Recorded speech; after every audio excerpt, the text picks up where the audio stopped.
السلام عليكم ورحمة الله وبركاته. بسم الله الرحمن الرحيم. الحمد لله رب العالمين والصلاة والسلام على رسوله الأمين وعلى آله وصحبه أجمعين أما بعد. ബഹുമാന്യരായ സഹോദരീ സഹോദരന്മാരെ, ഒരു ദിനം ഒരു ഹദീസ് എന്ന പരിപാടിയിലേക്ക് ഏവരെയും ഏറെ സന്തോഷത്തോടെ സ്വാഗതം ചെയ്യുന്നു. عن أبي سعيد رضي الله عنه قال قال رسول الله صلى الله عليه وسلم يؤتى بالعبد يوم القيامة فيقول له ألم أجعل لك سمعا وبصرا وولدا وسخرت لك الأنعام والحرث وتركتك ترأس وتربع فكنت تظن أنك ملاق يومك هذا فيقول لا فيقول له اليوم أنساك كما نسيتني. رواه الترمذي. ഇമാം തുർമുദി റിപ്പോർട്ട് ചെയ്തിട്ടുള്ള അബൂ സഈദ് ഖുദ്രി റളിയല്ലാഹു അൻഹുവിൽ നിന്ന് നിവേദനം ചെയ്യപ്പെടുന്ന ഒരു ഹദീസ്. നബി സല്ലല്ലാഹു അലൈഹി വസല്ലം പറഞ്ഞതായി അബൂ സഈദ് റളിയല്ലാഹു അൻഹു പറയുന്നു, യുഅ്താ ബിൽ അബ്ദി യൗമൽ ഖിയാമ, അന്ത്യനാളിൽ ഒരു അടിമ ഹാജരാക്കപ്പെടും. ഫയഖൂലു ലഹു, അല്ലാഹു അവനോട് ചോദിക്കും, അലം അജഅൽ ലക സമഅൻ വ ബസറൻ വ വലദൻ, നിനക്ക് ഞാൻ കേൾവിയും കാഴ്ചയും സന്തതികളും നൽകിയിരുന്നില്ലേ? വസഖർതു ലക്കൽ അൻആമ വൽ ഹർസ, കാലികളും കൃഷിയും അധീനപ്പെടുത്തി തന്നില്ലേ? വതറക്തുക തർഅസു വതർബഉ, നിന്നെ ജനനേതാവാക്കി വിടുകയും നീ നികുതി പിരിക്കുകയും ചെയ്തിരുന്നില്ലേ? ഫകുന്ത തളുന്നു അന്നക മുലാഖിൻ യൗമക ഹാദ, അപ്പോൾ ഒരിക്കൽ ഇങ്ങനെ ഒരു സന്ദർഭം, ഈ ദിനത്തെ അഭിമുഖീകരിക്കേണ്ടി വരുമെന്ന് നിനക്ക് തോന്നിയിരുന്നുവോ? ഫയഖൂലു, അപ്പോൾ അവൻ പറയും, ലാ, ഇല്ല.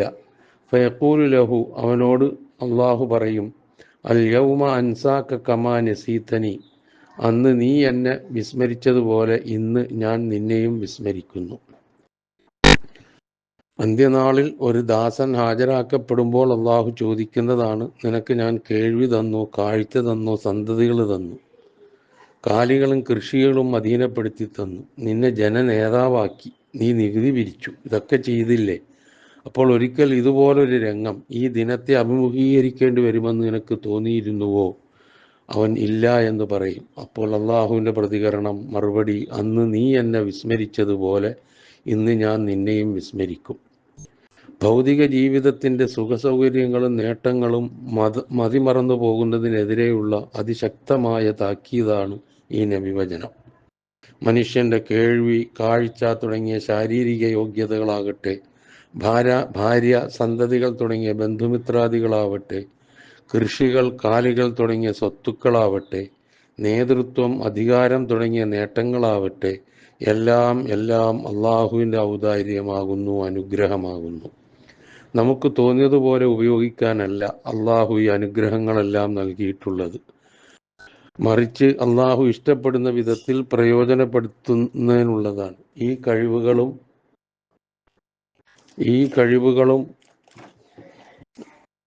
കഴിവുകളെല്ലാം പ്രയോജനപ്പെടുത്തിയത് അള്ളാഹു തൃപ്തിപ്പെടുന്ന രീതിയിൽ തന്നെയാണോ എന്ന് ഒരു നാൾ അവൻ നമ്മളോട് ചോദിക്കുക തന്നെ ചെയ്യും. മനുഷ്യർ സദാ ഇക്കാര്യം ഓർമ്മയുള്ളവരായിരിക്കണം. എന്തുണ്ടായാലും ഈ ലോകത്ത് കേൾക്കാനുള്ള കഴിവ്, കാണാനുള്ള കഴിവ്, ഭാര്യ, സന്തതികൾ, അനുഗ്രഹങ്ങൾ, മറ്റ് കാലികൾ, കൃഷിയിടങ്ങൾ, അധികാരം, സ്ഥാനമാനം, പദവി, അതനുസരിച്ച് ജനങ്ങളെ നയിക്കൽ തുടങ്ങിയിട്ടുള്ള എല്ലാം, ഇതൊക്കെ നമുക്ക് ഭൗതിക ജീവിതത്തിൽ കൈവന്നു കഴിയുമ്പോൾ എല്ലാമായി ഇനി എന്തല്ല എന്ന് ചിന്തിക്കുന്ന ഒരു മനോഭാവത്തിലേക്ക് നമ്മളൊക്കെ എത്താറുണ്ട്. അതിന് ഒരു വലിയ താക്കീതാണിത്. ഈ ഒരു ഓർമ്മ നമുക്കുണ്ടാകണം എപ്പോഴും, എവിടെത്തിയാലും ശരി. മനുഷ്യൻ സദാ ഇക്കാര്യം ഓർമ്മയുള്ളവരായിരിക്കണം. ഈ ഓർമ്മ ഇല്ലാതായാൽ നാം നമ്മെ തന്നെ മറക്കുന്ന അവസ്ഥാവിശേഷമായിരിക്കും ഉണ്ടാവുക. നമ്മുടെ ശാശ്വതമായ ജീവിതത്തെയും ആ ശാശ്വത ജീവിതത്തിലെ ശാശ്വത വിജയത്തെയും മറക്കുന്നു. മനുഷ്യൻ്റെ സർവ്വഗുണങ്ങളും അനുഗ്രഹങ്ങളും അള്ളാഹുവിൻ്റെ ഔദാര്യമാണെന്ന സത്യം മറക്കുന്നവരെ സംബന്ധിച്ചിടത്തോളം ഭൗതിക ജീവിതം ലക്ഷ്യമോ ആസൂത്രണമോ ഇല്ലാത്ത ഒരു യാദൃച്ഛിക പ്രതിഭാസമാകുന്നു. യാദൃച്ഛികമായ ജനനത്തിൽ തുടങ്ങി അനേകം യാദൃച്ഛികതകൾ പിന്നിട്ട് യാദൃച്ഛികമായ മരണത്തിൽ അവസാനിക്കുന്ന പ്രതിഭാസം ഇതിനപ്പുറം ജീവിതമില്ല, ജീവിതമെന്ന് പറയുന്നതിനപ്പുറം ഒന്നുമല്ല. ഈ ജനനി മൃതികൾക്കിടയിൽ കഴിയുന്നത്ര ആർജിക്കുക, ആസ്വദിക്കുക, സുഖിക്കുക, ആർമാദിക്കുക എന്നത് മാത്രമായിരിക്കും അവൻ്റെ ലക്ഷ്യം. മറ്റൊന്നിനെക്കുറിച്ചും അവന് വിചാരമുണ്ടായിരിക്കുകയില്ല. ഇങ്ങനെയുള്ളവർ നാളെ മരിച്ചു ചെല്ലുമ്പോൾ താൻ നൽകിയ ഓരോ അനുഗ്രഹവും എടുത്തു പറഞ്ഞുകൊണ്ട് അള്ളാഹു ചോദിക്കും, സുമ്മല തുസ്അലുന്ന യൗമഇദിൻ അനിൻ നഈം. ഏത് ചെറുതാകട്ടെ വലുതാകട്ടെ ആ അനുഗ്രഹങ്ങളെ സംബന്ധിച്ച് ചോദ്യം ചെയ്യപ്പെടുക തന്നെ ചെയ്യുമെന്ന് ഖുർആൻ ഓർമ്മിപ്പിക്കുന്നുണ്ട്. ആ വചനത്തിൻ്റെയും ആദ്യ ഭാഗങ്ങളിൽ മനുഷ്യൻ ഭൗതിക ജീവിതത്തിലെ ഈ പരസ്പരമുള്ള മാത്സര്യങ്ങൾ അവനെ അശ്രദ്ധമാക്കിയിരിക്കുന്നു എന്ന് പറഞ്ഞാൽ ഹാക്ക് മുത്തക്കാസുർ എന്ന് പറഞ്ഞിട്ട് അവിടെയും പറയുന്നത് അത് ഖബറിനെ സന്ദർശിക്കുന്ന മരണം വരെ ഇതൊക്കെ നടക്കുകയുള്ളൂ, മരണശേഷം ഇതിനൊന്നും ഒരു അടിസ്ഥാനവുമില്ല എന്ന് സ്വയം മനസ്സിലാകുമെന്നാണ്. ഈ സൗഭാഗ്യങ്ങളെല്ലാം നിനക്ക് യാതൊരു ആസൂത്രണമോ ലക്ഷ്യമോ ഇല്ലാതെ കേവലം യാദൃച്ഛികമായി അല്ലെങ്കിൽ നിന്റെ സാമർഥ്യം കൊണ്ട് ലഭിച്ചതാണെന്നാണോ വിചാരിച്ചിരിക്കുന്നത്? അള്ളാഹുവിൻ്റെ സമക്ഷത്തിൽ കൈകെട്ടി നിന്നുകൊണ്ട് അതേ എന്ന് പറയാൻ ആർക്കെങ്കിലും കഴിയുമോ?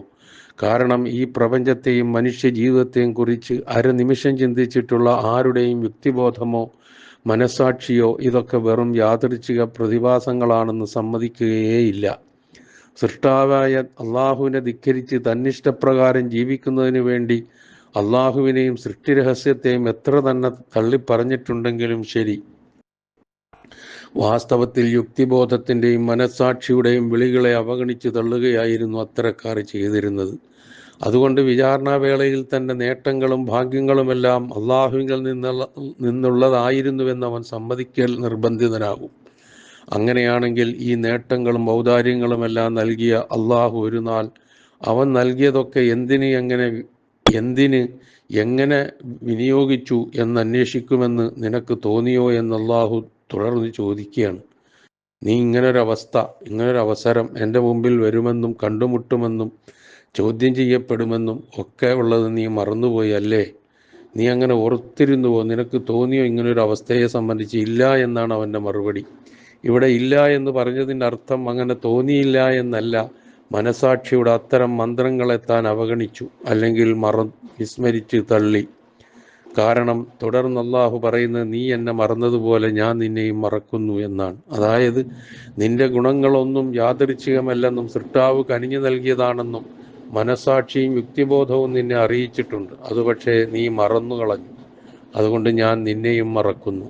അള്ളാഹു ഒരാളെ വിസ്മരിക്കുക എന്നാൽ അയാളെ നരകത്തിലേക്ക് തള്ളുക എന്നാണ് അതിൻ്റെ അർത്ഥം. ഗൗരവമുണ്ട് ഇക്കാര്യങ്ങൾ ശ്രദ്ധിക്കുക. ജീവിതത്തിൽ എന്തനുഗ്രഹം അള്ളാഹുവിൻ്റേതായി കിട്ടിയാലും എന്തനുഗ്രഹങ്ങൾ നമുക്ക് ലഭിച്ചാലും അത് അള്ളാഹുവിങ്കിൽ നിന്നുള്ള അനുഗ്രഹമാണ് എന്നുള്ള ബോധത്തോടെ, അത് കൃഷിയാകാം, കച്ചവടമാകാം, വ്യാപാരമാകാം, സന്താനങ്ങളാകാം, സ്ഥാനമാനങ്ങളാകാം, പദവികളാകാം, എന്തും അള്ളാഹു നൽകുന്നതാണ്.